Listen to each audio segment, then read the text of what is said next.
fueron los soberanos de los Andes. Los soberanos de las costas del Pacífico. Y la primera superpotencia de América. Su nombre ha pasado a la historia. Los Incas.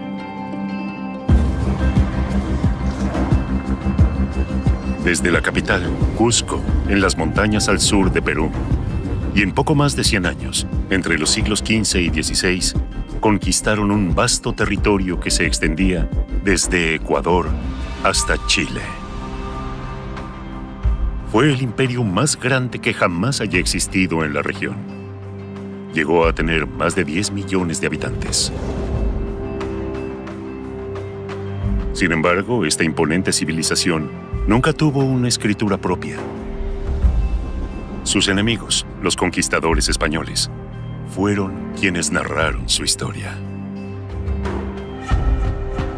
Luego de vencer brutalmente a los incas en el año 1532, los conquistadores escribieron e ilustraron informes conocidos como las Crónicas de Indias. En los siglos XIX y XX, se consideraban la única fuente histórica para toda la investigación arqueológica relativa a los incas.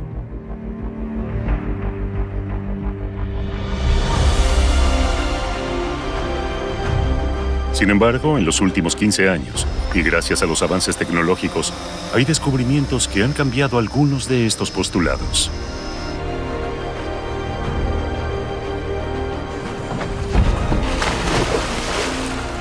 Sale a la luz una nueva historia del imperio incaico, y con ella, aspectos desconocidos o hasta ahora malinterpretados de esta legendaria civilización.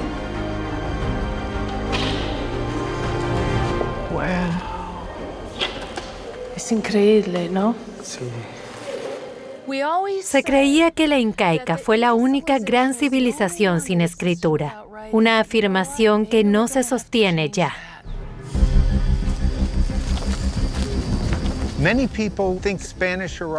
En general se creía que el imperio incaico cayó cuando llegaron los españoles.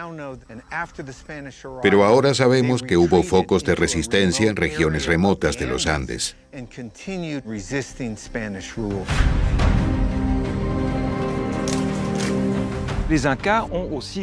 Los incas se defendieron simbólicamente con grandes ceremonias de rendición, con ritos espectaculares. Sin embargo, los colonizadores recogen nada al respecto en sus crónicas. Ojalá nuestras investigaciones nos permitan escribir una versión más completa y más fidedigna de la historia de los incas.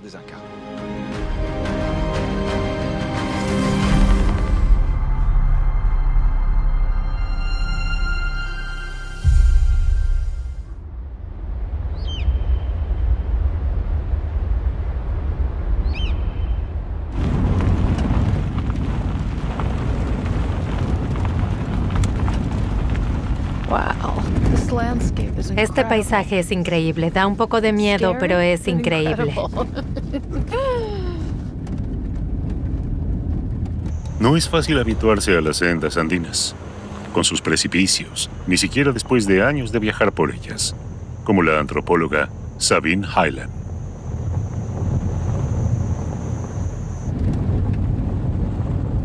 Se dirige a un pueblo situado en un remoto valle peruano, Tupicocha. Nunca he estado en este pueblo. No es sencillo llegar. El paisaje es maravilloso, pero escarpado. Gracias a que está tan aislado, el pueblo conserva tradiciones sin adulterar por el mundo moderno.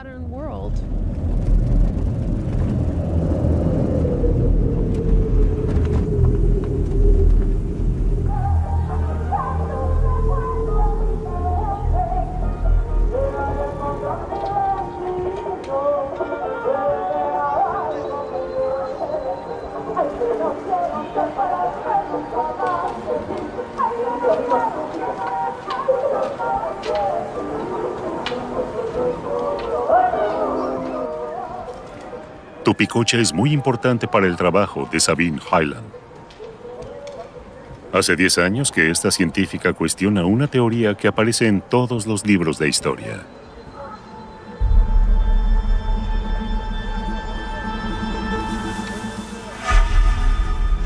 La creencia de que los incas son la única gran civilización que careció de escritura propia.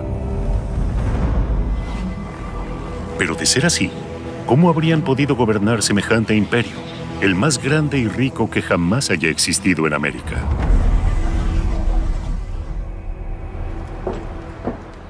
A Sabine Highland hay algo que no le cuadra. Si bien es cierto que los incas no sabían escribir, también es cierto que desarrollaron un sistema para almacenar y transferir datos y números a través de una compleja estructura de cuerdas y nudos llamadas quipus.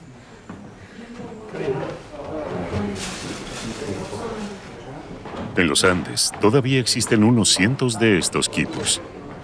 Están custodiados por los representantes del linaje más veterano de la comunidad. Sabine Highland obtuvo el permiso para examinarlos.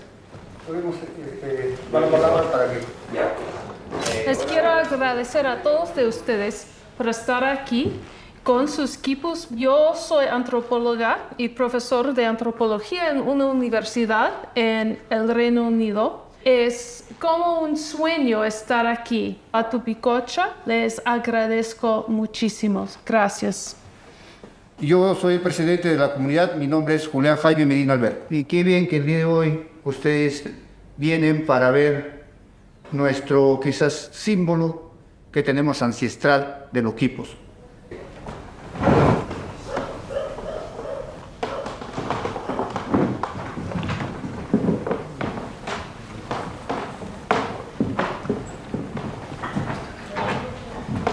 Oh, this one looks perfect. Este está impecable.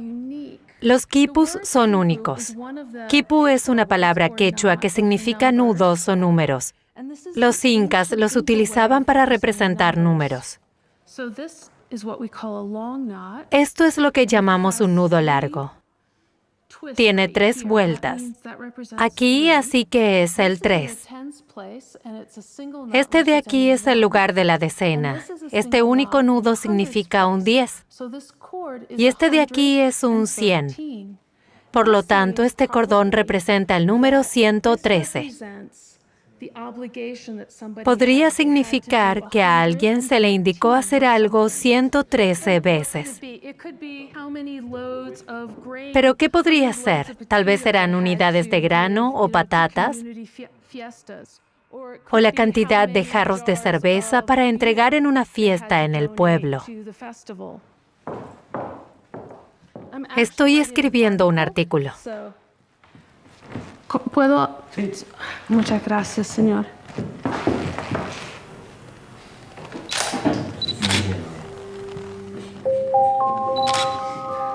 Desde mediados del siglo XX, todos los quipus examinados por arqueólogos, más de 1000 en total, comparten las mismas características. Su función era representar cifras. Sin embargo, en el año 2017, Sabine Highland descubrió otro tipo de quipus.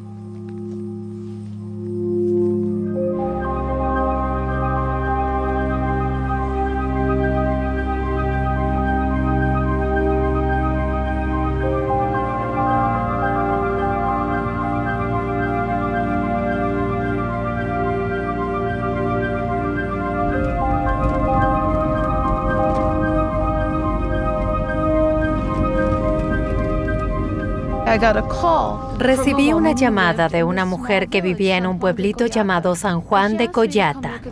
Me pidió que examinara los quipus que ellos tenían y fui allá. Tenemos que pasar al otro lado de ese cordón montañoso para llegar a Collata. Cielos, hay que ser adicto a la adrenalina para este trabajo. Sabine Highland regresa a Collata para finalizar sus investigaciones.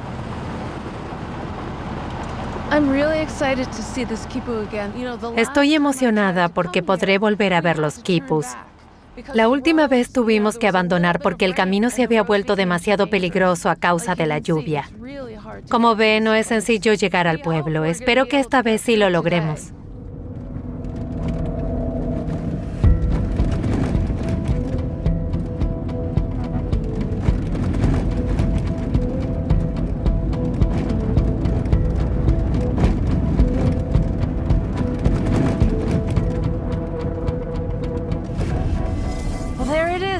Estamos en Coyata, Wow. después de tanto tiempo.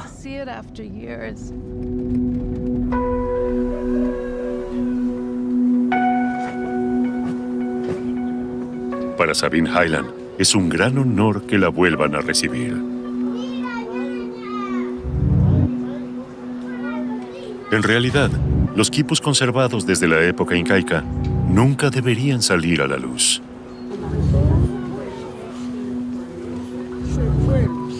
Son sagrados. Son tesoro y memoria de la comunidad a un tiempo. Aunque los habitantes del pueblo no sean capaces de descifrarlos. Sí. Perfecto. Sabine Hyland puede examinarlos solo en presencia del jefe del pueblo. Wow.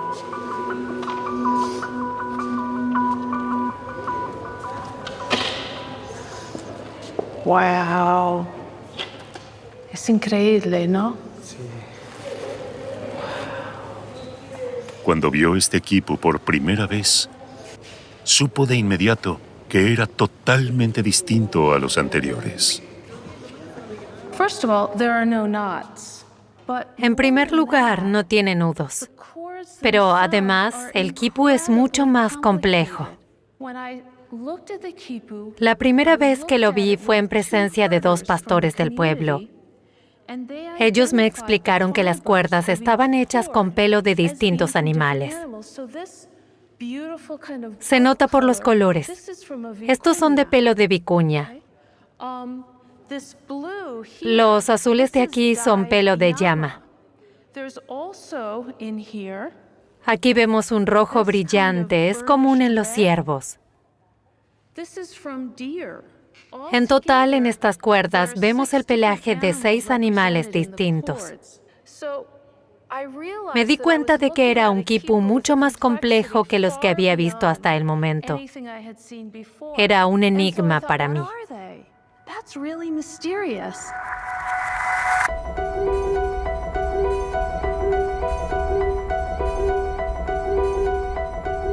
Durante su investigación, Sabine Hyland dio con un misionero del siglo XVI que afirmaba haber visto quipus que no representaban números, sino palabras y sílabas. Quiere decir entonces que los quipus, contrariamente a lo que se venía suponiendo, también podrían haber sido utilizados como escritura. Y me dije, increíble. ¿Podría este quipu ser silábico, fonético? Eso supone que en algún momento podríamos leerlo.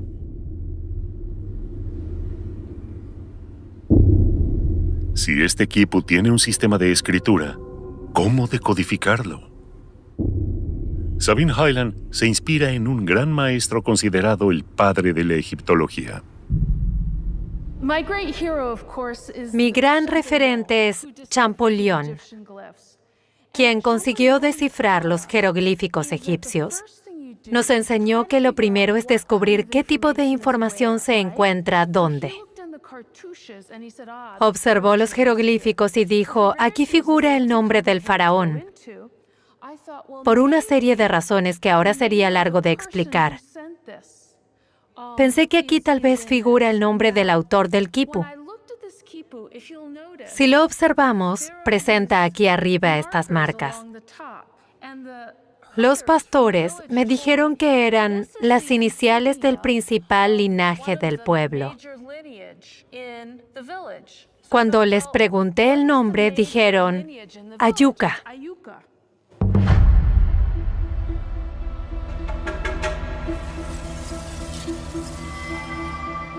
Toda una revelación para Sabine Hyland. El nombre Ayuca podría ser clave para decodificar el quipu. Pero antes de continuar, debe cotejar la información. Sabine Hyland se dirige al Archivo General de Sevilla, en España. Allí hay registros de un censo que hicieron los colonizadores españoles en Perú. En el apartado correspondiente a San Juan de Coyata, se menciona el linaje Ayuca. Esta podría ser la piedra de Rosetta de Sabine Hyland que comienza a decodificarlo.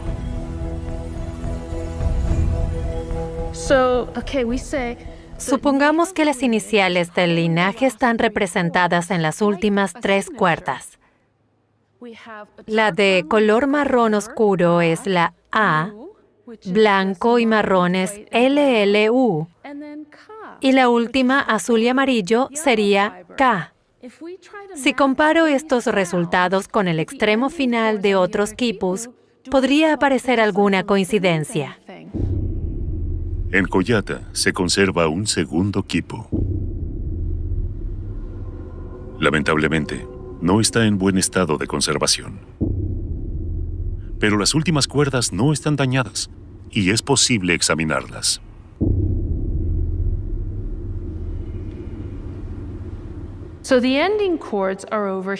Entre las últimas 3 cuerdas, volvemos a encontrar el color marrón oscuro. Nuevamente podría tratarse de una A. Aquí vemos el azul de las letras K y A. En quechua, este color se dice par. Por lo tanto, aquí dice acapar.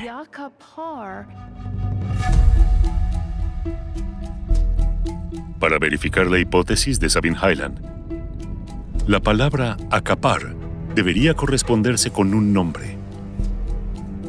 Así que vuelve a sumergirse en los registros, con la esperanza de que aparezca en ellos también este nombre.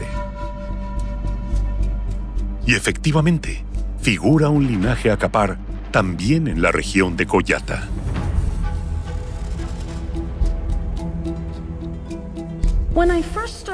Cuando comencé a entender este sistema y vi que funcionaba la decodificación, casi me dio miedo. Pensé, si esto es realmente cierto. Y sí, los datos lo confirman. Tal como Sabine Hyland suponía, cada cuerda parece representar una sílaba. Y estas sílabas podrían enlazarse y formar palabras, frases, un texto. Plasmado en un sistema tridimensional absolutamente distinto a cualquier alfabeto clásico.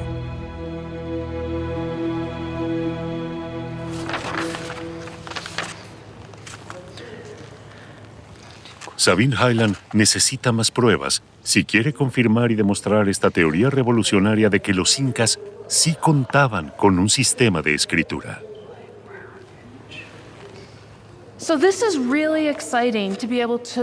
Es muy emocionante poder descifrar de forma provisional estas sílabas. Ahora mi objetivo es encontrar más quipus con estas características. Eso agilizaría la decodificación.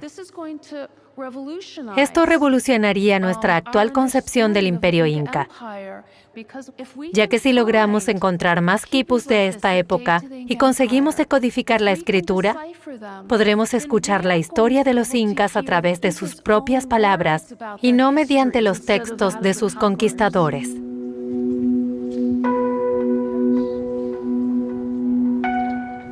Viajo por todo el mundo en su búsqueda. Es mi santo grial.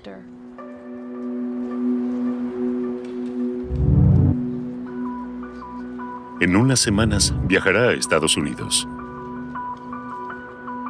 En un museo de la ciudad de Salt Lake City se conserva un quipu prometedor. Y Sabine Hyland tiene permiso para examinarlo.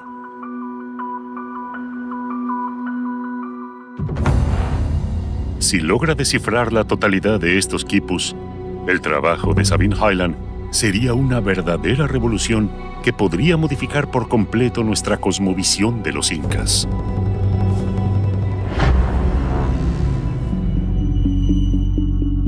Porque lo que digan estos cordeles colgantes podría cuestionar algunos paradigmas, en particular, el cómo pudieron los incas ocupar un territorio tan vasto. La historia transmitida por los españoles cuenta que el 9º gobernante del estado inca, Pachacútec, comenzó a conquistar los Andes en 1438 desde Cusco. Sus descendientes siguieron avanzando.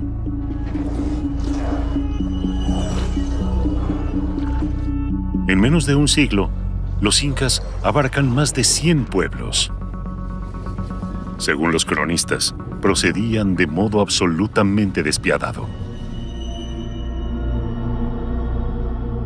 Los incas ordenaron empalar las cabezas de los jefes en lanzas. Mandaron hacer tambores con la piel de sus vientres.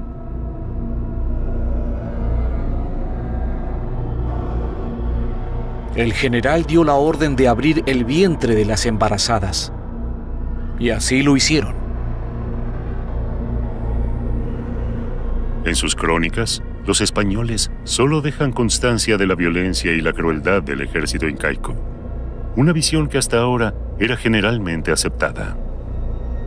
Sin embargo, desde los años 2000, un grupo de arqueólogos investigan en el lago Titicaca un aspecto absolutamente ignorado sobre la conquista incaica de los Andes.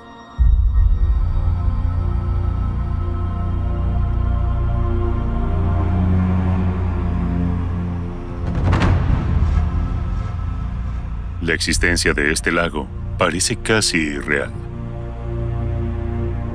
Tiene la dimensión de un mar y, por la altura a la que se encuentra, solo se esperaría que hubiera picos nevados.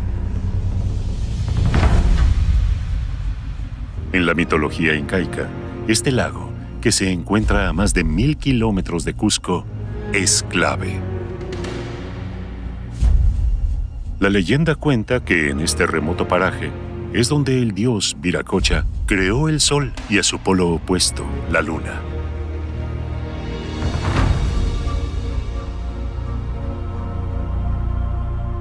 Cuando Pachacútec, quien se consideraba a sí mismo hijo del sol, se dispuso a conquistar los Andes en el siglo XV, quería llegar al lago, lugar de nacimiento de las divinidades en las que se basaba su dinastía.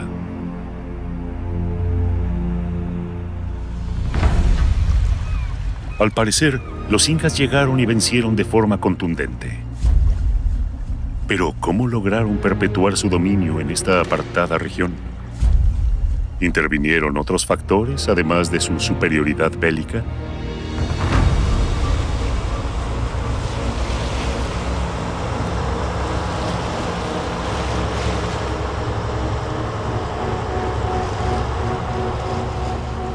Esto es lo que trata de descubrir el arqueólogo Christophe Delard. Desde hace 10 años, lidera un proyecto de investigación en el fondo del lago. Acompañado por buzos belgas, bolivianos y peruanos, cada año dedica 8 semanas a la exploración.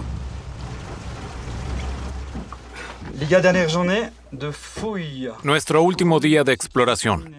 Hoy debemos concluir hasta US3. El otro sondeo. Miquel, ¿recuerdas? Aquí hay algo. Rocío, encárgate por favor de estas 2 zonas. No tenemos mucho tiempo, dense prisa. Si sienten frío, suban después de 55 minutos. No es necesario llegar a 1 hora. Cuando estemos listos, arrancamos. ¿Ok? A colocarse los equipos. En 15 minutos comenzamos. Christophe Delard no excava junto a la orilla, sino en el lecho del lago. Es posible que allí se encuentren algunas reliquias de cuando los incas llegaron a esta región con sus ejércitos. Esta inmersión a casi 4000 metros de altura es una dura prueba física para los arqueólogos.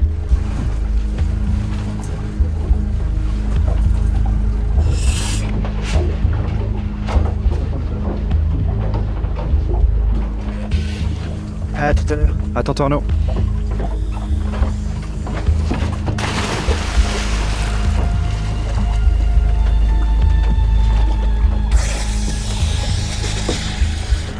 El agua está apenas a 6 grados. Arnaud, 10h42.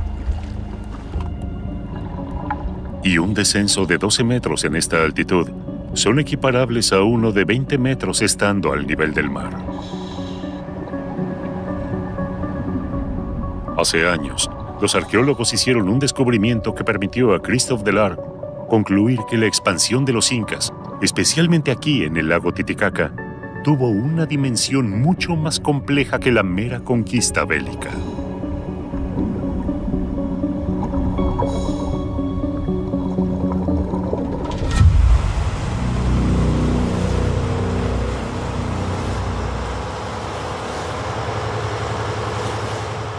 Para llegar al lugar en el que hizo el descubrimiento, hay que cruzar el lago. Son unas 5 horas en lancha.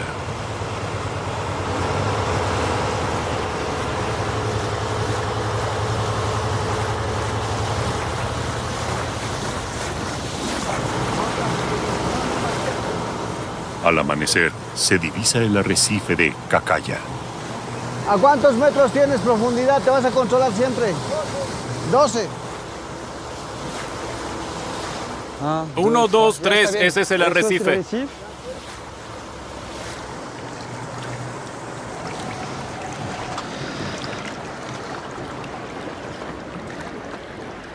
Ah, c'est beau. Maravilloso. Super beau.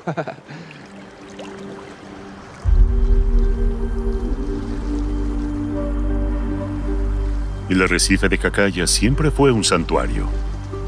En los Andes denominan huaca a los lugares sagrados. Para los locales, estas piedras, al igual que las montañas o los ríos, tienen un alma.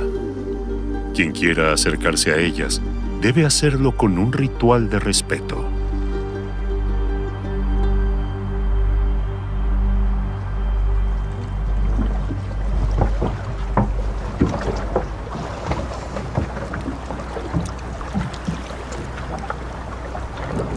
Así nos vaya bien. ¿Listo?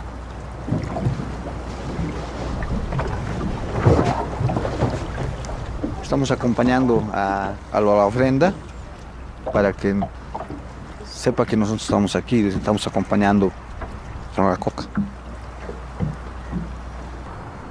El primero en descubrir el arrecife fue un colaborador de Christoph, el arqueólogo boliviano Marcial Medina.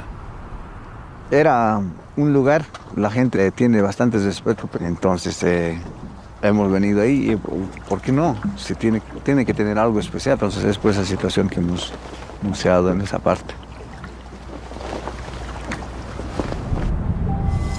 A poco de comenzar la inmersión, uno de los arqueólogos descubrió un objeto de forma extraña.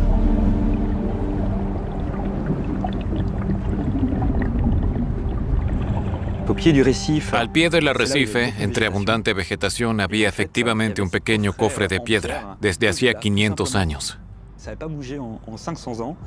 El buzo subió a la superficie y dijo, hemos encontrado algo.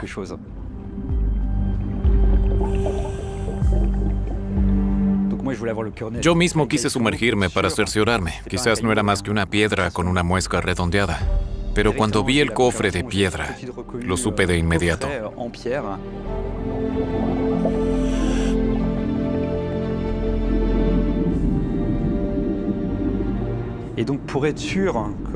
Para que la tapa no se desprendiera durante el ascenso, la fijé al cofre envolviéndolo con una venda, como a un herido.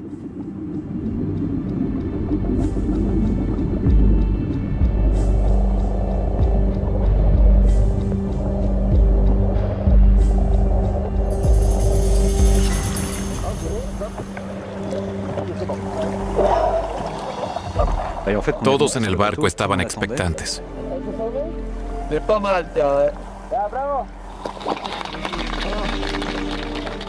Fue uno de los pocos momentos en que todos aplaudimos. Nunca lo hacemos. Para los arqueólogos esto es algo cotidiano, pero todos estábamos emocionados.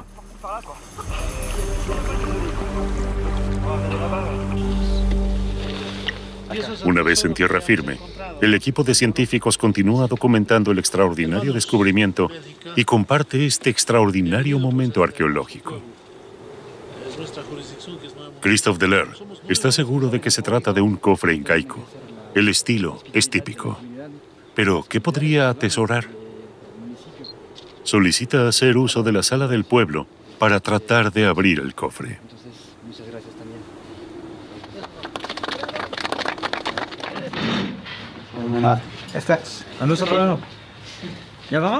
¿Comenzamos? ¿Escuchas? Casi. Tengo. ¿Cámara lista? Tenemos un problema. Cuando lo abrimos primero no vimos nada. Había una gruesa capa de sedimentos tanto adentro como afuera. La fuimos quitando de a poco, examinando centímetro a centímetro la superficie de la cavidad.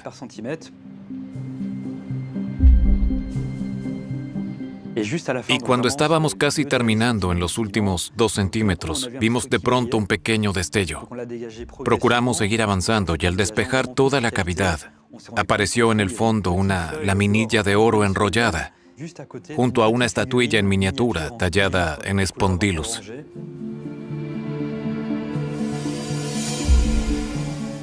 Fue un momento increíble.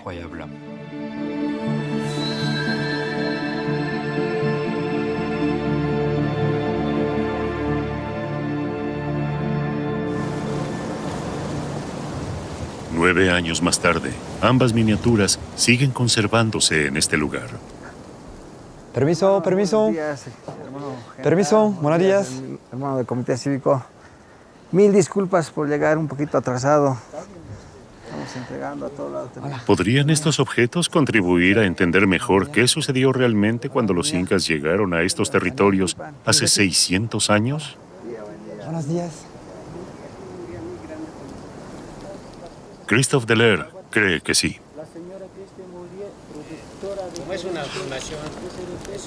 Los habitantes del pueblo veneran las miniaturas como si fueran verdaderos objetos de culto.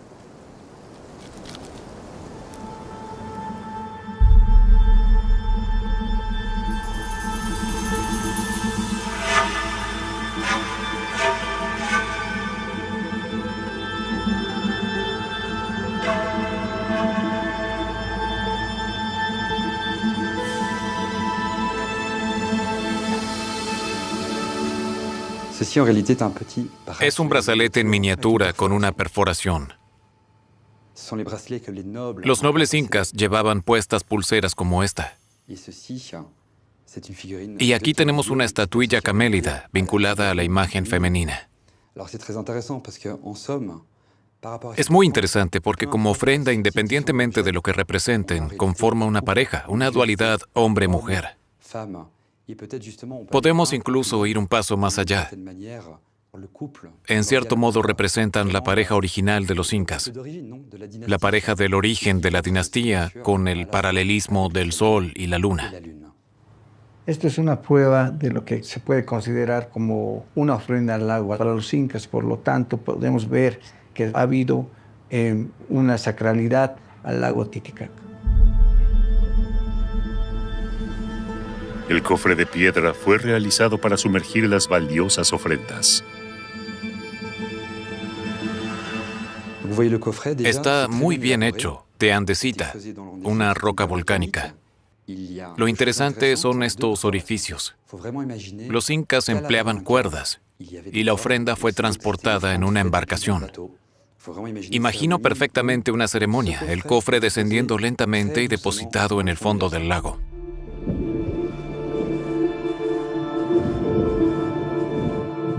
No fue lanzado al agua al azar, sino colocado cuidadosamente en un lugar previamente establecido.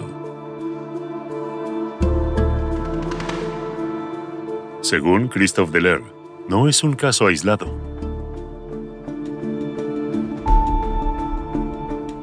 Sus investigaciones revelan que en los últimos 50 años fueron hallados en el lago otros 30 cofres similares con miniaturas en su interior.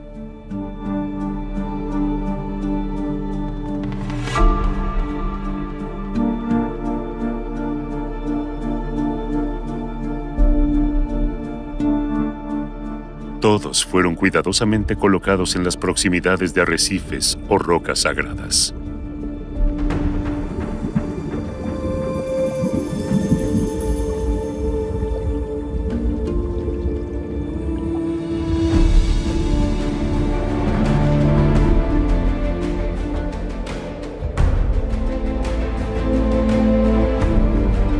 ¿Pero por qué razón?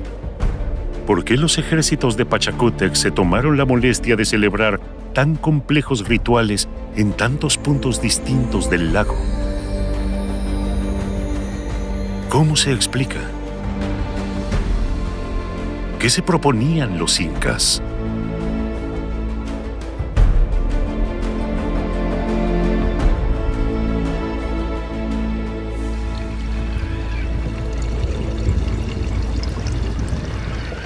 La respuesta a estas preguntas podría yacer también en las profundidades.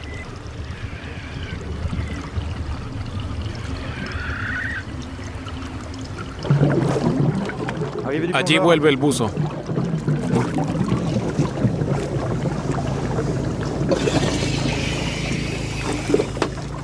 C'est mon cher Arnaud. Je te laisse dans l'eau pendant 2 minutes. Espera 2 o 3 minutos. 2 minutes. Ça va. ¿Estás ¿Estás en la 2 o en la 3? En la intersección de la US3 son huesos de llama y cerámica. Cerámica de Tiwanaku. Aquí también hay una iconografía, pero como la iconografía de las cerámicas se hizo después de la cocción, la erosión es mucho mayor. Los incas trabajaban la arcilla antes de la cocción, sus cerámicas son más resistentes. En los últimos años, se han hallado gran cantidad de objetos como este, procedentes de pueblos radicados a orillas del lago antes de la llegada de los incas. Especialmente los de Tiahuanaco. Lo llamativo es que en todos los casos se trata de ofrendas, como estos incensarios con cabeza zoomorfa.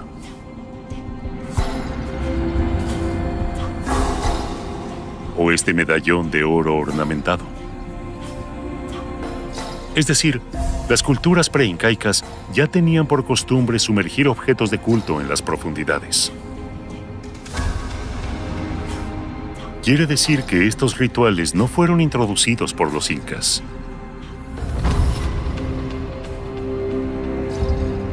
Más bien, parecen haberlos adoptado y quizás consolidado, multiplicando las ofrendas ceremoniales al lago. Porque la religión fue clave en la expansión de los incas. Las crónicas revelan que para conquistar la región en torno al lago Titicaca, el ejército de Pachacútec derramó abundante sangre. Pero lo que nos revelan estas excavaciones, y es algo que se ignoraba hasta el momento, es que paralelamente usaban un método más sutil. Los incas se sirvieron de las religiones locales para subordinar a la población y perpetuar su dominio sobre la región.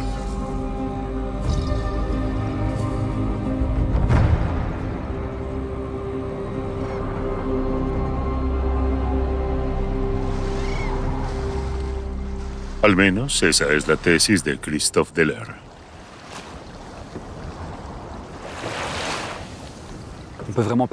Realmente podemos hablar de una estrategia político-religiosa. Por eso llevaron su conquista con éxito adelante, porque no forzaban a los pueblos a cambiar de dioses, sino que acogieron a esos dioses en su panteón, por así decir, y gradualmente fueron apropiándose de lugares sagrados mucho más antiguos, como el lago. Es emblemático. En cierto modo, conquistaron el corazón de los habitantes andinos.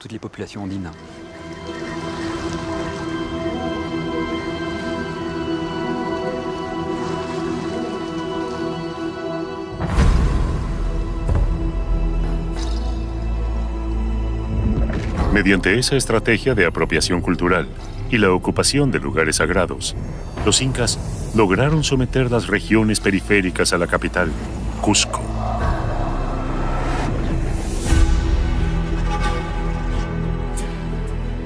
Esta política de la apropiación ilustra el propósito de Pachacútec.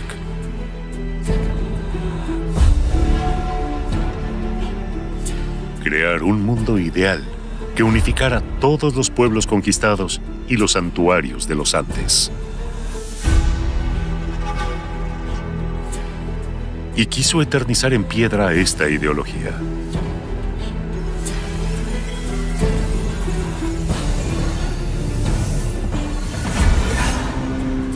Como lo revelan nuevas investigaciones en Machu Picchu.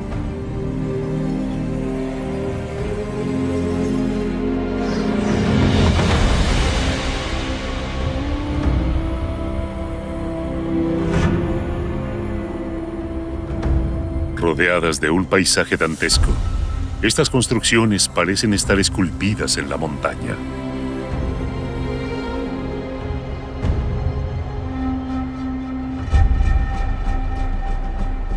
Los conquistadores nunca llegaron a ellas. Por eso, tampoco escribieron al respecto. ¿Para qué servía esta fascinante ciudad?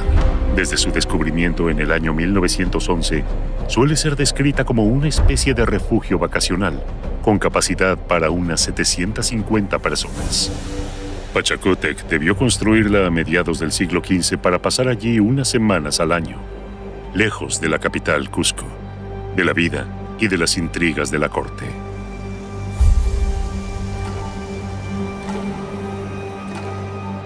Pero dos investigadoras van un poco más allá.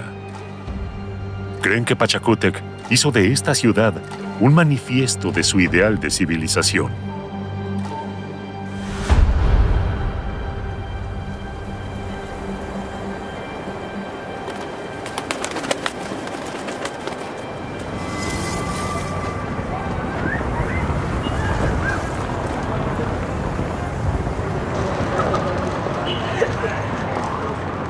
Esta convicción es el resultado de largos años de investigación de la arqueóloga Lucy Salazar, quien desde el inicio de su trayectoria profesional trata de desentrañar los secretos de Machu Picchu.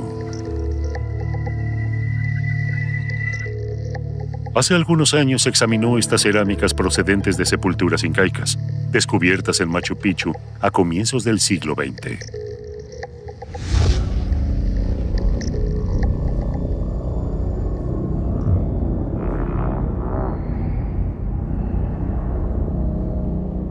Aquí tenemos los artefactos, las vasijas que han sido usados al día a día por la personal que vivía en Machu Picchu. Entonces, por ejemplo, a la hora de servir, y cada uno se servía en estos pequeños platos. Al analizar los utensilios, Lucy Salazar comprobó que todos eran de modesta calidad.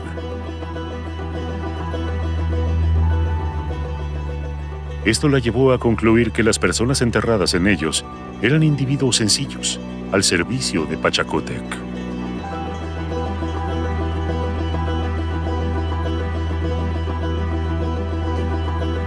Ellos están trabajando en diferentes actividades que tenían que hacer en Machu Picchu, como cultivar maíz en las terrazas pequeñas, flores, tubérculos, y después también están trabajando metales, están trabajando tejidos. Eran trabajadores para mantener la hacienda real durante todo el año. Humildes, ¿no? Humildes. Para conocer más acerca de estos trabajadores, Lucy Salazar se enfocó en sus esqueletos. Un total de 174, sepultados dentro de ataúdes. Ha examinado al detalle cada uno de ellos.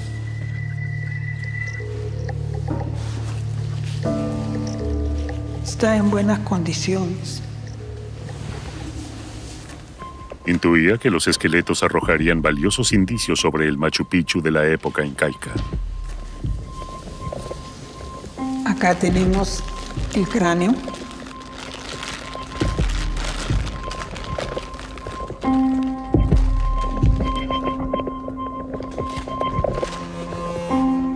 Es un individuo femenino, o sea, está deformado el cráneo, como ustedes ven. O sea, que al nacer ponen una tabla y luego ponen una faja para deformarle de esa manera. Tú puedes ver evidencia acá de esta faja, porque eso ha permanecido hasta que ha tenido cierta edad, hasta 7 años, vamos a decir, que le causa esa opresión, ¿no? Lucy Salazar sospecha que se trata de un marcador étnico y cultural. Sin embargo, este marcador no se corresponde con las personas que habitaban los valles de Machu Picchu en la época incaica. ¿De dónde proceden entonces esta mujer y los otros 173 sirvientes de las sepulturas? ¿De las regiones lejanas, quizás? Y de ser así, ¿cuáles?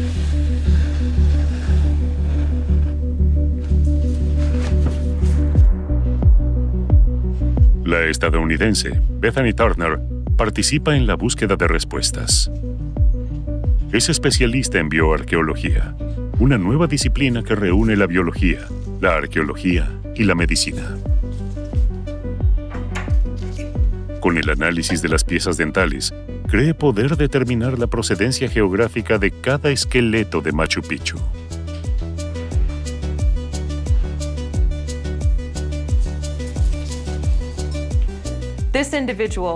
Los esqueletos están incompletos y deteriorados.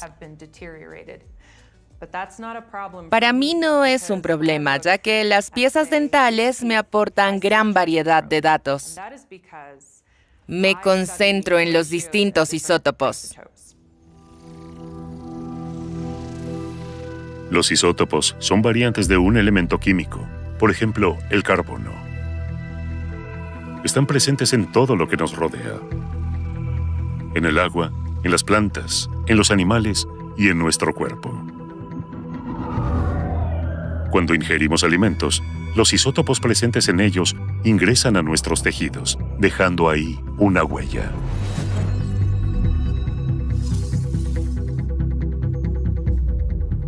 Pero los distintos isótopos no se encuentran representados igual en todas partes. Sus proporciones varían de una región a otra. En la costa del Pacífico, por ejemplo, la firma isotópica difiere de la del antiplano andino o del trópico.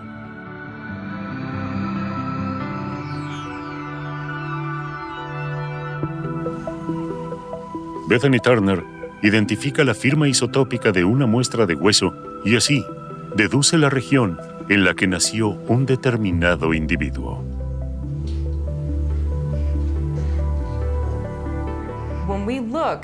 Cuando analizamos piezas dentales y su esmalte, vemos almacenados los isótopos que fueron metabolizados durante los primeros años de vida del individuo. La información contenida en el diente me dice dónde vivió los primeros 3 años de su vida. Así que comparé el esmalte de 2 o 3 dientes de cada uno de los esqueletos. Y resultó que las personas en Machu Picchu habían nacido en todo el imperio. Provenían todos de lugares distintos. No fueron llevados en grandes grupos desde un mismo pueblo hasta Machu Picchu, sino más bien recogidos de las más diversas regiones para ir a Machu Picchu a servir al emperador.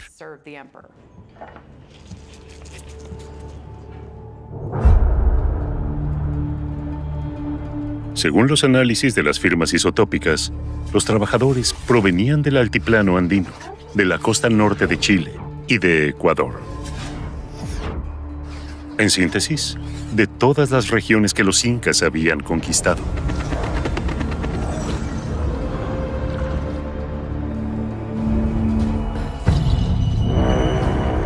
Al llevar a Machu Picchu sirvientes de todas las provincias, el gobernante hizo de la fortaleza un microcosmos, una metáfora en miniatura de su imperio multiétnico.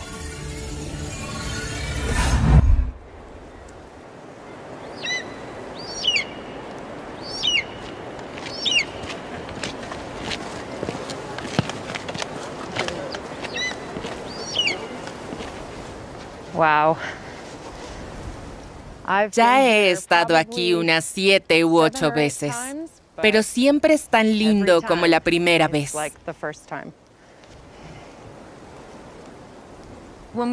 Cuando observamos este paisaje, no solo desde el aspecto de la belleza, sino también de la naturaleza sagrada, vemos la distribución de las terrazas, rodeadas a su vez por un río, montañas alrededor, es decir, huacas, piedras sagradas.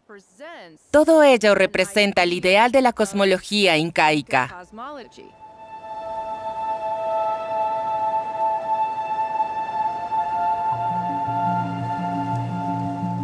Para Bethany Turner, la ciudad de Machu Picchu representaba mucho más que un lugar de retiro para su creador, Pachacútec.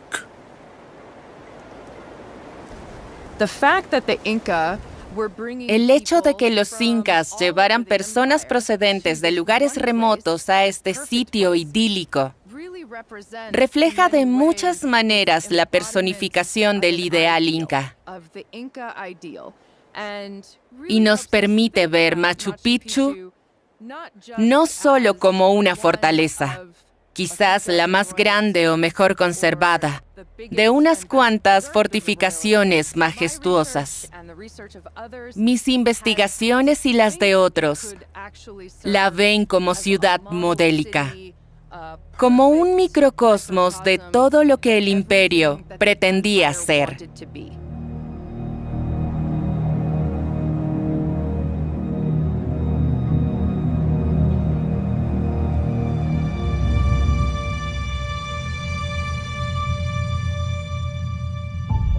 Estas investigaciones en Machu Picchu y el lago Titicaca permiten ver poco a poco el verdadero rostro de los incas.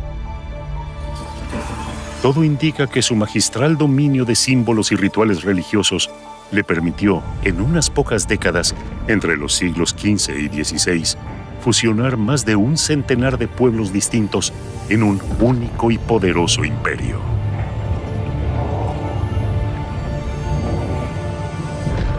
Pero en la plenitud de ese poder, el gigante andino colapsó de la manera más brutal. En el año 1532, llegaron los españoles. Abrumados por el poder de los invasores, los incas se dejaron conquistar sin apenas ofrecer resistencia. O al menos eso se creía hasta el momento. Nuevos estudios muestran que los incas no permanecieron pasivos frente a los conquistadores. Ahora bien, ofrecieron una resistencia fuera de lo común.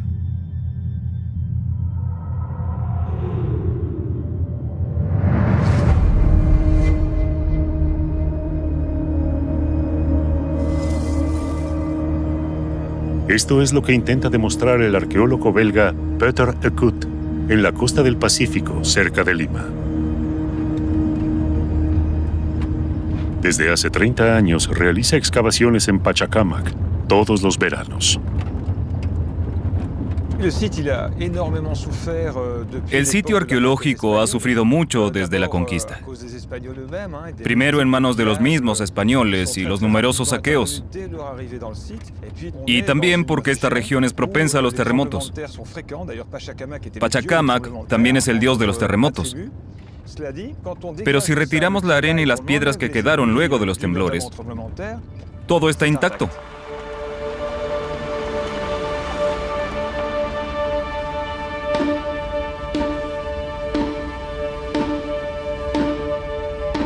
En la época incaica, entre el siglo XV y XVI, este lugar era destino de los peregrinos.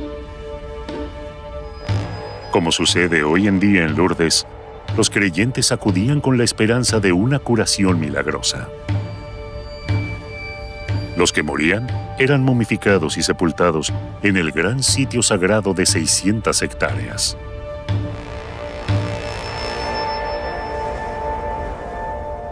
Según Peter Eckhout, para llegar al santuario, el peregrino debía recorrer esta calle flanqueada de altos muros.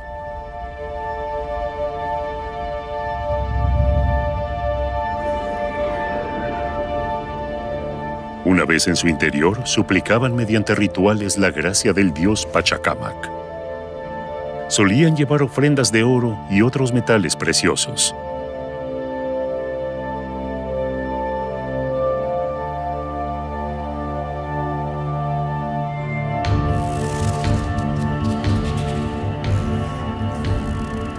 Estos objetos de valor hicieron de Pachacámac uno de los primeros objetivos de los conquistadores.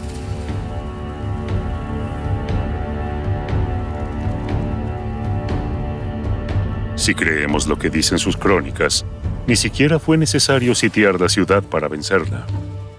Cautivados por la superioridad de los guerreros, los sacerdotes y peregrinos se rindieron sin oponer resistencia.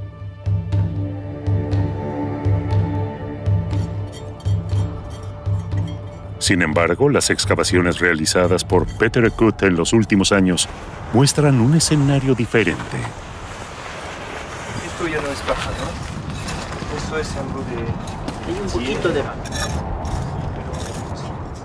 Peter Kut y el arqueólogo peruano Milton Luján examinan juntos un templo construido por los incas dentro de este recinto de 1.600 metros cuadrados.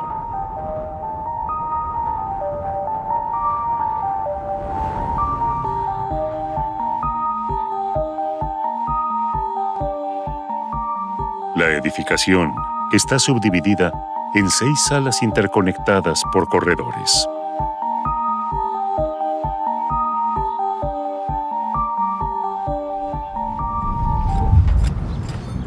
Nunca sospecharon lo que descubrirían cuando comenzaron las excavaciones.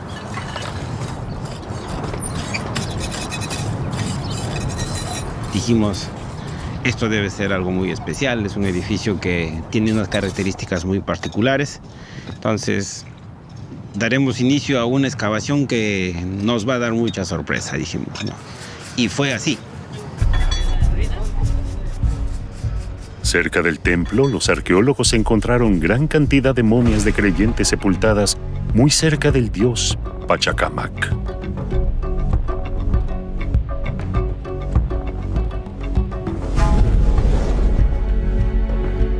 Pero lo que les sorprendió más fue lo que encontraron en el interior del templo.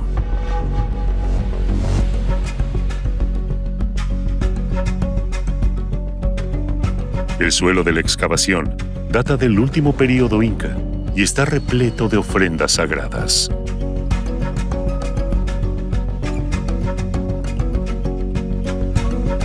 Peter Kut comprueba que todas ellas fueron partidas, destrozadas y posteriormente esparcidas por el resto del santuario. ¿Cómo se explica esto?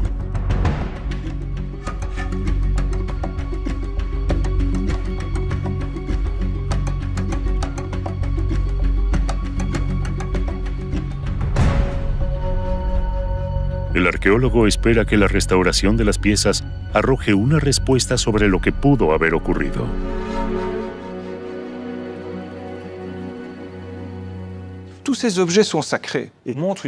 Son todos objetos sagrados de diversa procedencia. Estos cuencos con pedestal, por ejemplo, están hechos con conchas originarias de las aguas cálidas de Ecuador. O esta enorme vasija con el relieve de un felino. Esta técnica, el trabajo, se corresponden claramente con la lejana costa norte. Otras proceden incluso de más lejos. Este objeto, por ejemplo, es parte de un gran atuendo de una corona de plumas, algo típico de la región amazónica. La diversidad revela que los peregrinos que viajaban a Pachacamac durante el Imperio Inca procedían de lugares muy distintos.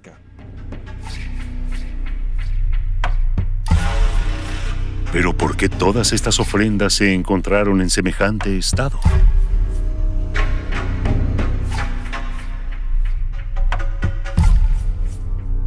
¿Fueron destruidas por los españoles durante los saqueos? Peter Kut realiza un experimento utilizando la réplica de una vasija para encontrar la respuesta.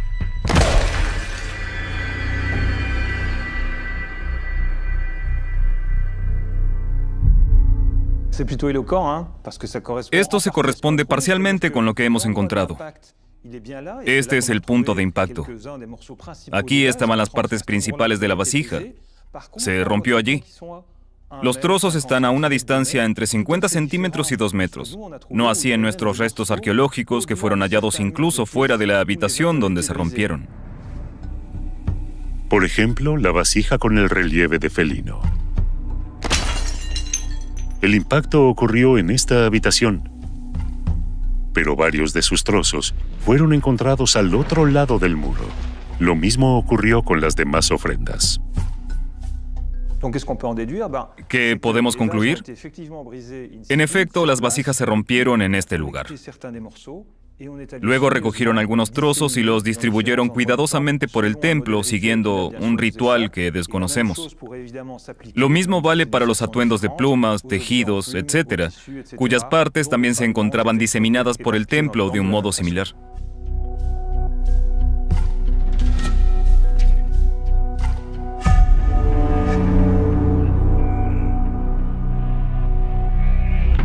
Por lo tanto, las ofrendas fueron destruidas intencionalmente y luego esparcidas. Pero ¿qué ocurrió en Pachacámac que llevó a los incas a destruir sus objetos de culto?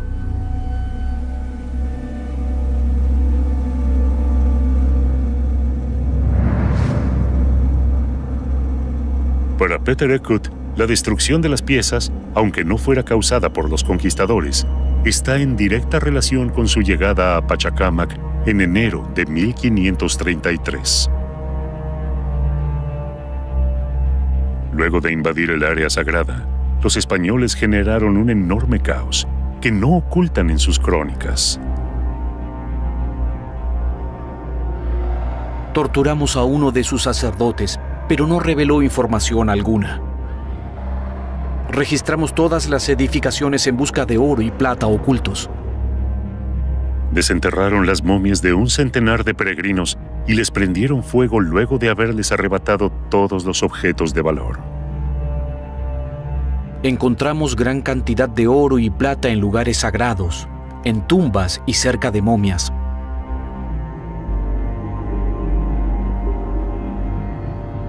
Ante semejantes sacrilegios, los sirvientes del templo decidieron actuar a su manera y oponer resistencia antes de que los españoles se les adelantaran.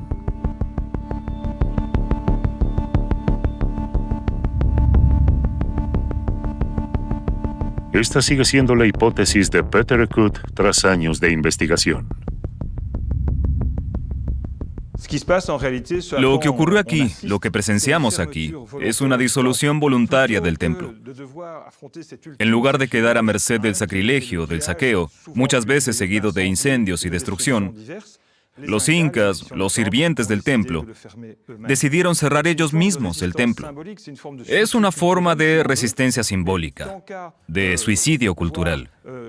Pero en lugar de ser testigos de la devastación del lugar o de su saqueo, optaron por encargarse ellos mismos y darle un final más benigno. Para cerrar el templo, los sacerdotes celebraron un último servicio, una ceremonia de redención, y destrozaron todos los objetos sagrados. Luego diseminaron las piezas por los distintos recintos del templo, siguiendo un ritual.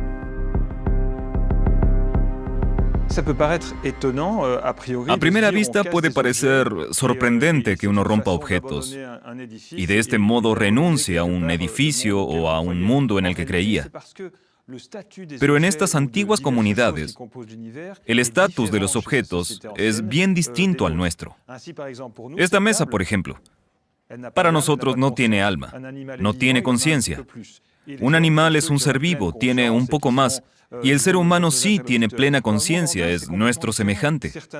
No así en el universo andino. Crear cosas implica darles vida, y si uno las rompe, las mata.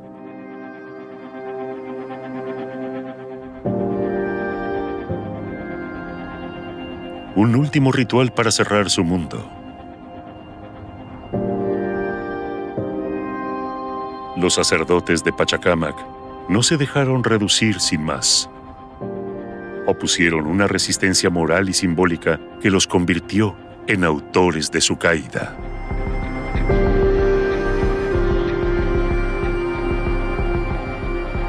¿Y qué sucedió después?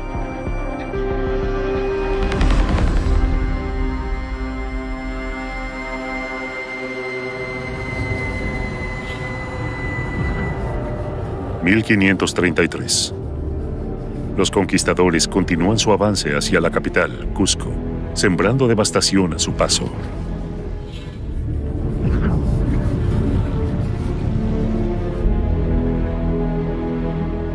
El 90% de los habitantes muere, son masacrados o fulminados por las enfermedades traídas por los españoles. Los sobrevivientes son esclavizados o se alían con los conquistadores. El soberano Manco Inca, el 14º de su dinastía, huye junto a sus fieles. Se calcula que unos centenares.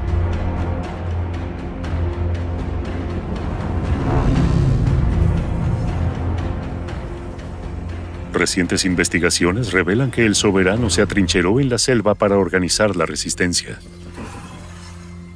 Desde una apartada ciudad llamada Vilcabamba, esperaba poder resistir y reconquistar su imperio. Pero en las crónicas no hay indicios de esa ciudad olvidada. ¿Dónde se encuentra entonces Vilcabamba, el último bastión de los incas?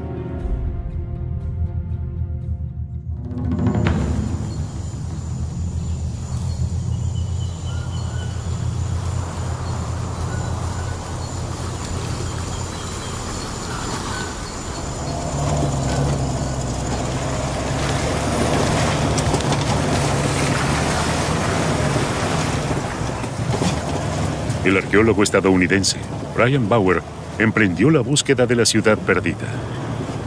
Luego de 10 años, cree haberla encontrado. El puente cedió.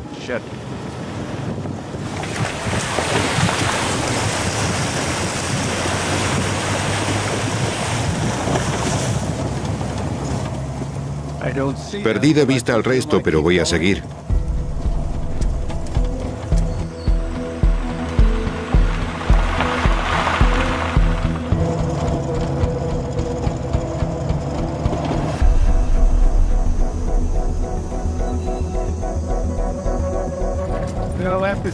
Ahora tendremos que esperar 3 o 4 horas aquí sentados.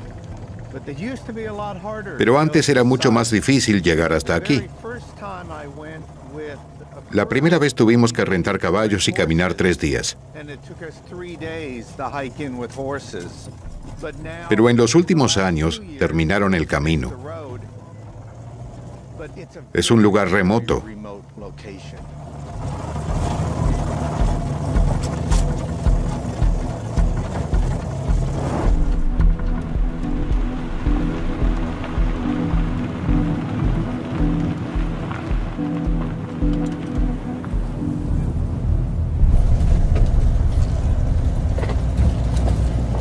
Hace 10 años, Brian Bauer se topó con investigaciones de principios del siglo XX que hablaban de los restos de fundamentos presentes en este valle.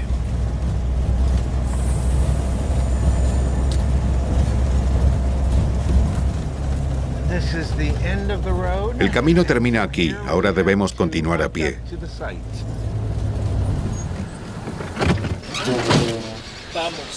Vamos, here we go. Muy bien.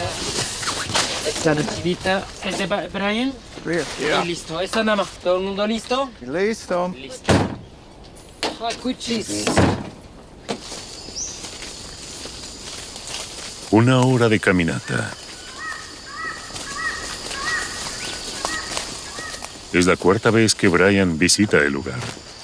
Y está casi seguro de que podría tratarse de Vilcabamba, la ciudad donde se refugiaron los incas. Por acá, vamos, falta poquito. Porque según sus excavaciones, el lugar tiene todas las características de una ciudad imperial. Plataformas para ceremonias. Construcciones rectangulares. Y sobre todo, un inmenso complejo cuya excavación llevó mucho tiempo.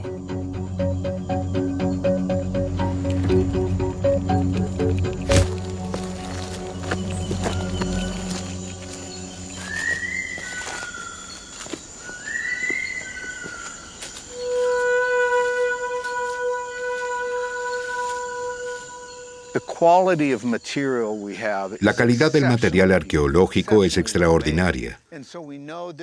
Este edificio seguramente estaba reservado para la élite. Creemos que esta edificación era el Templo del Sol, dado que en todas las ciudades del imperio había un palacio, viviendas y también un Templo del Sol. Contaba con varias habitaciones y allí hemos encontrado restos de la elaboración de chicha, cerveza de maíz y otros productos comestibles. Creemos que el personal preparaba las comidas en estas habitaciones. Luego descubrimos un pequeño patio en el que probablemente eran atendidos los mandatarios cuando se encontraban de visita. Según las investigaciones, el templo comenzó a utilizarse a mediados del siglo XVI.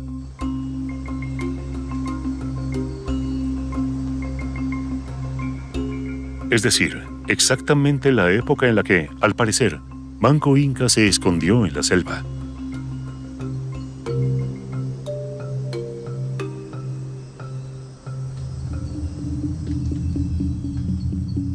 ¿Es este lugar realmente el Incario de Vilcabamba? Solo ha sido parcialmente excavado. Solo unas pocas construcciones vieron la luz. ¿Cuál es su verdadera dimensión?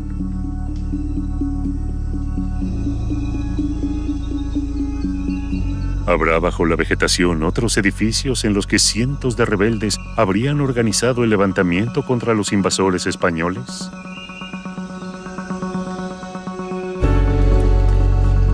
Vamos a armar carpa.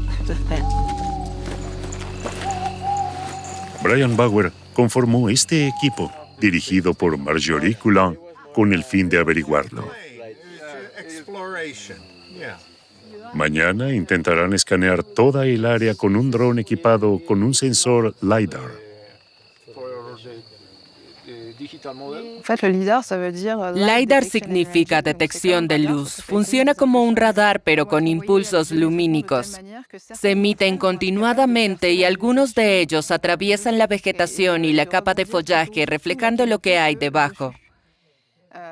De este modo, esperamos poder obtener una imagen de lo que subyace a la vegetación y ver si es posible localizar estructuras arqueológicas.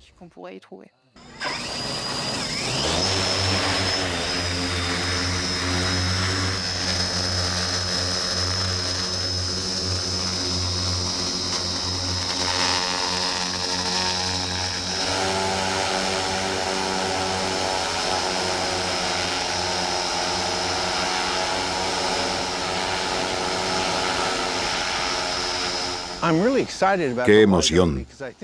Es la primera vez que utilizamos el LiDAR en Perú. No tenemos la menor idea de lo que se encuentra debajo del follaje. Ojalá podamos determinar el tamaño de la ciudad sin necesidad de excavarla. Nadie quiere hacerlo porque es una región magnífica, cubierta de árboles. Queremos que trabaje la ciencia y dejar el lugar lo más intacto posible.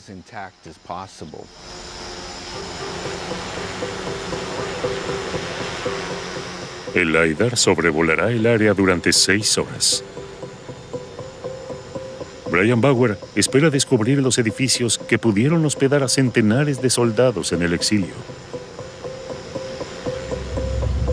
Esto corroboraría la hipótesis de que este sitio es Vilcabamba, el bastión desde el cual los incas organizaron la resistencia contra los invasores españoles.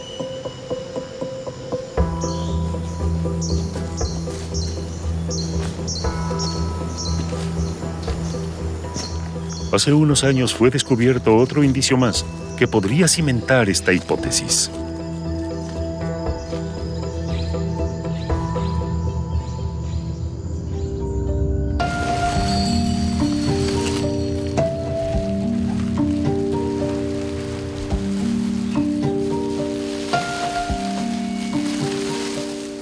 Esta vasija está siendo filmada por primera vez.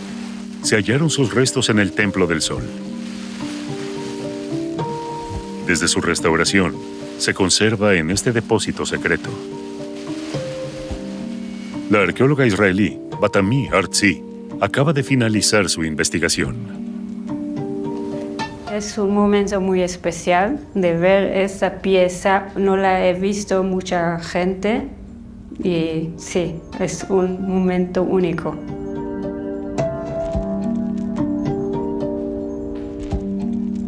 Es una reconstrucción de una pieza inca, de forma inca, hecha de 55 fragmentos, fueron encontrados cerca a la puerta. Y representa una lucha entre españoles e indígenas. Tenemos 4 españoles y todo alrededor hay muchos otros guerreros incas de diferentes partes del imperio en esta lucha contra los españoles. Luego de meses de examinar las figuras, Batami Artzi consiguió identificarlas y notó una interesante coincidencia.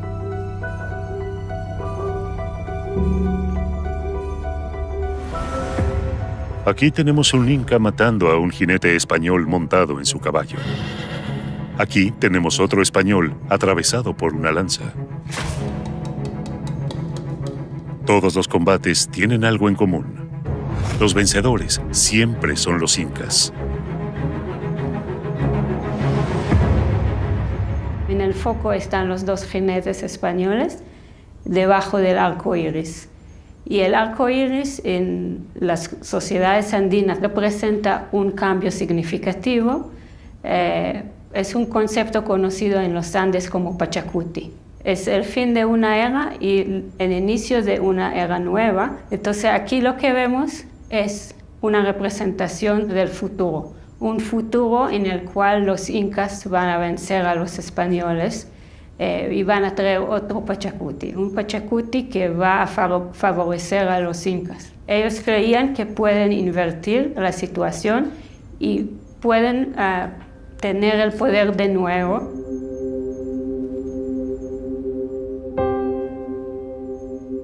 Los incas parece que no se rindieron hasta el final.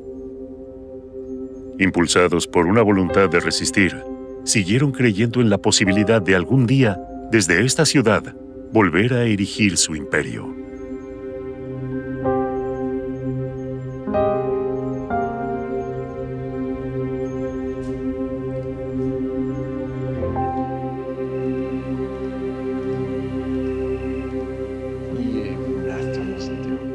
Los datos son impresionantes.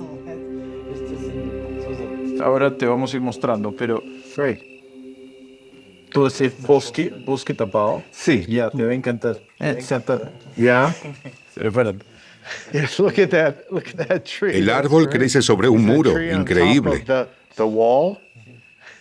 Mira, esta zona de acá.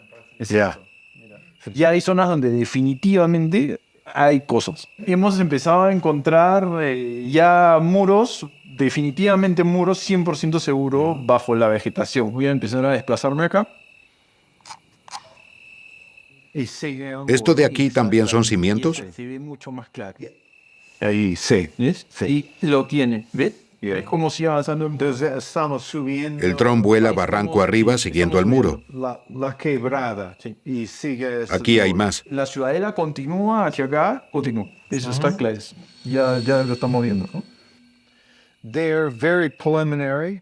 Son datos preliminares. Tenemos que seguir evaluándolos. Pero me sorprende la gran cantidad de construcciones que hemos encontrado debajo de los árboles. Esto nos da una clave sobre las construcciones y la dimensión de la ciudad entera. Es inmensa. Ya no quedan dudas de que es la ciudad que los incas llamaban Vilcabamba, el último bastión del estado incaico.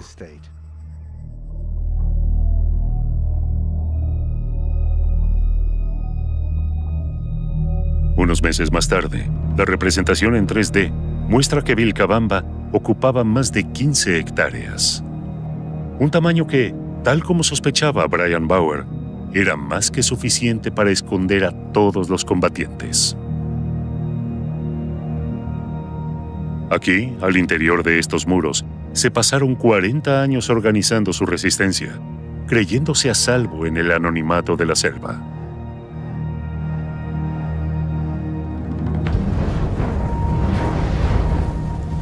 Pero en 1572, los españoles asaltan la fortaleza. Pese a la lucha encarnizada, los incas son derrotados. Vilcabamba es reducida a escombros.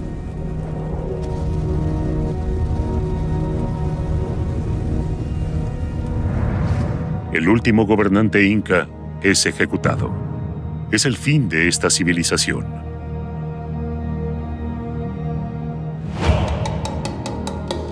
El imperio incaico, un gigante entonces, calla para siempre.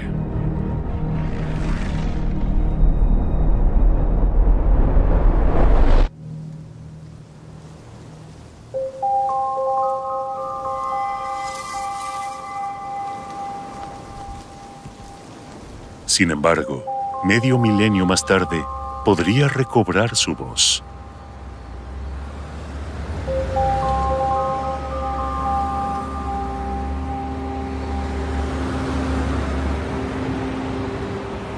La antropóloga Sabine Hyland sigue en busca del sistema de escritura de los incas.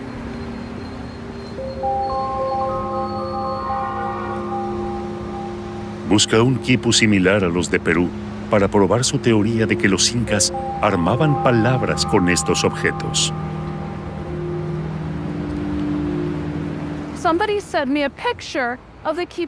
Recibí una foto de un quipu conservado en este lugar que es casi idéntico al de Collata. Estoy a punto de verlo. He viajado hasta aquí solo para esto. Este quipu llegó a Estados Unidos en los 40 del siglo pasado.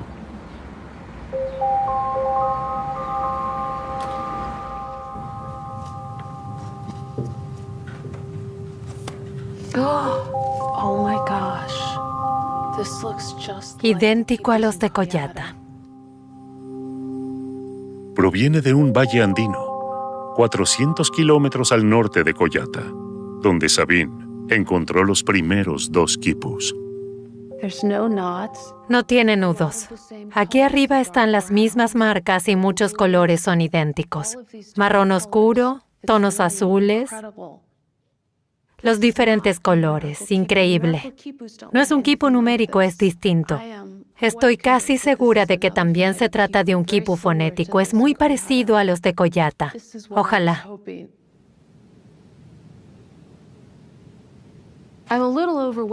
Estoy abrumada. Esta es la prueba que estaba buscando.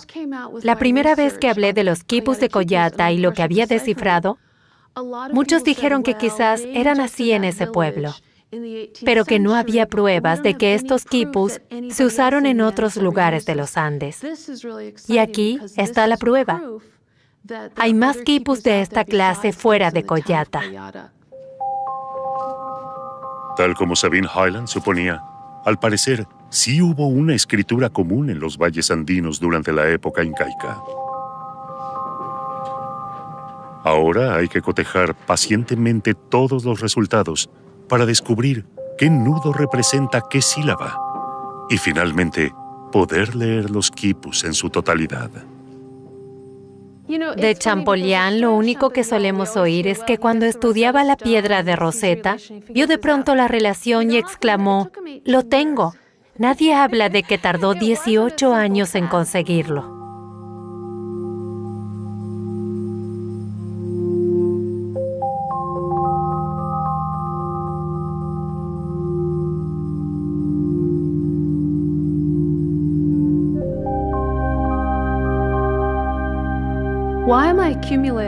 ¿Por qué reúno todos estos datos? ¿Por qué me empeño en descifrar los quipus? Porque creo que merecen ser decodificados. Los incas han dejado una huella escrita y es mi deber resucitar sus palabras. Creo que es válido para todos los investigadores que se han embarcado en esta aventura.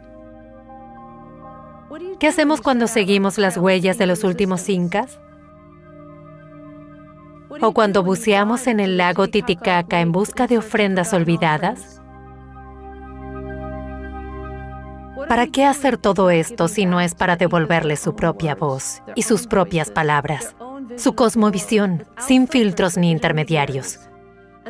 Es más que justo para todo un imperio, para una civilización que sufrió mucho, pero que tanto contribuyó a la humanidad.